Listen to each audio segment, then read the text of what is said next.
उधर कुरुक्षेत्र की police line में 78वां स्वतंत्रता दिवस मनाया गया। इस मौके पर हरियाणा के मुख्यमंत्री नायब सैनी कुरुक्षेत्र में ध्वजारोहण किया।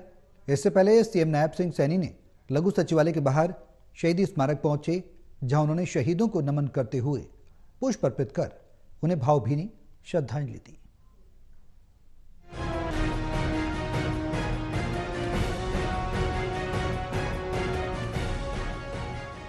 कुरुक्षेत्र की पुलिस लाइन में 78वां स्वतंत्रता दिवस मनाया गया। इस मौके पर हरियाणा के मुख्यमंत्री नायब सिंह सैनी कुरुक्षेत्र में उन्होंने ध्वजारोहण किया और इससे पहले मुख्यमंत्री नायब सिंह सैनी लघु सचिवालय के बाहर शहीदी स्मारक पहुंचे, जहां उन्होंने शहीदों को नमन करते हुए पुष्प अर्पित कर भावभीनी श्रद्धांजलि दी। तिरंगा फहराने के बाद सीएम सैनी ने कहा कि मैं हरियाणा के लोगों को 78वें स्वतंत्रता दिवस के शुभकामनाएं देता हूं। हमारी आजादी के लिए मर मिटने वाले शहीदों को पूरे हरियाणा की ओर से श्रद्धा सुमन अर्पित करता हूं। मैं उन सब शहीदों को नमन करता हूं जिन्होंने देश की आजादी में अपना योगदान दिया। दिन रात देश की सीमाओं की सुरक्षा करने वाले हमारे वीर जवानों को मैं हमारे राष्ट्र के इस महत्वपूर्ण पर्व की विशेष बधाई देता हूं।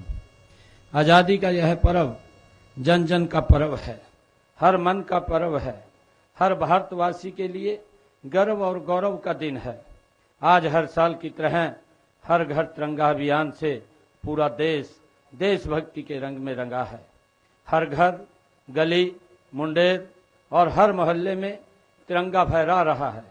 यह पवित्र दिन आजादी के मतवालों के महान बलिदानों को याद करने का दिन है।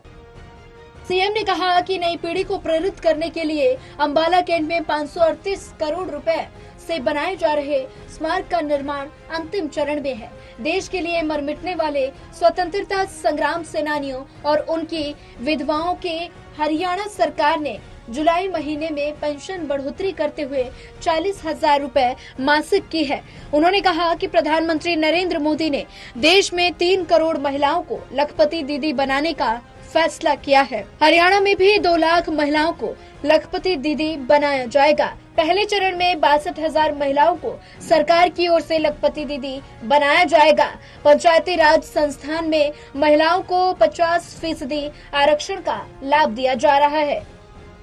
हम कृषि क्षेत्र में ड्रोन जैसी नई तकनीक भी शामिल कर रहे हैं। किसानों की अतिरिक्त आमदनी के लिए डेयरी फार्मिंग, मधुमक्खी पालन व मत्स्य पालन को भी बढ़ावा दिया जा रहा है।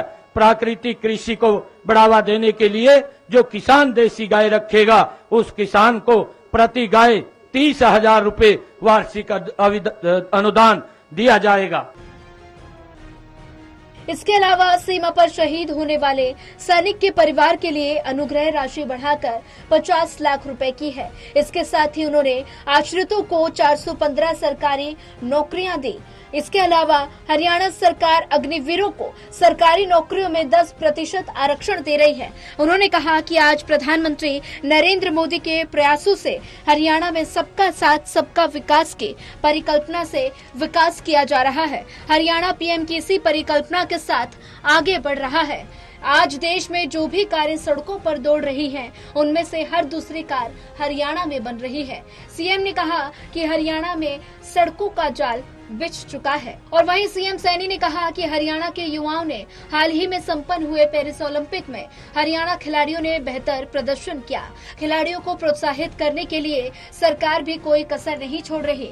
सरकार ओलंपिक में गोल्ड मेडल जीतने वालों को 6 करोड़, सिल्वर मेडल जीतने वालों को 4 करोड़ और ब्रॉन्ज मेडल जीतने वालों को 2.5 करोड़ रुपए दे रही है। ये देश में खिलाड़ियों को देने वाली नगद राशि में सबसे ज्यादा है। सीएम ने कहा कि इसके अलावा सरकार उन्हें सरकारी नौकरियां भी दे रही है। खेलों में उनकी उपलब्धियों का जिक्र होते ही हमारा सीना गर्व से चौड़ा हो जाता है। हाल ही में पेरिस ओलंपिक में हरियाणा के खिलाड़ियों ने देश को मिले 6 में से 4 पदक जीतकर हमें गौरवान्वित किया है।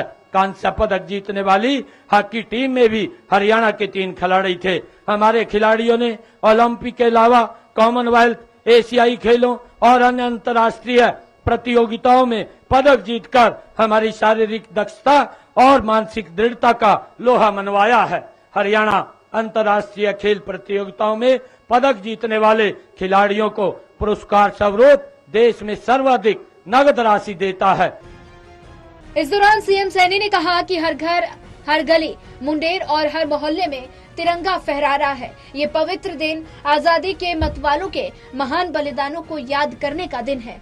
मैं हमारी आजादी के लिए मर मिटने वाले ज्ञात अज्ञात शहीदों को सभी हरियाणा वासियों की ओर से भावभीनी श्रद्धांजलि अर्पित करता हूं। हम सब के लिए ये गर्व की बात है कि स्वतंत्रता आंदोलन में हरियाणा वासियों ने अग्रणी भूमिका निभाई थी। कुरुक्षेत्र से टोटल टीवी के लिए राजीव अरोड़ा की रिपोर्ट।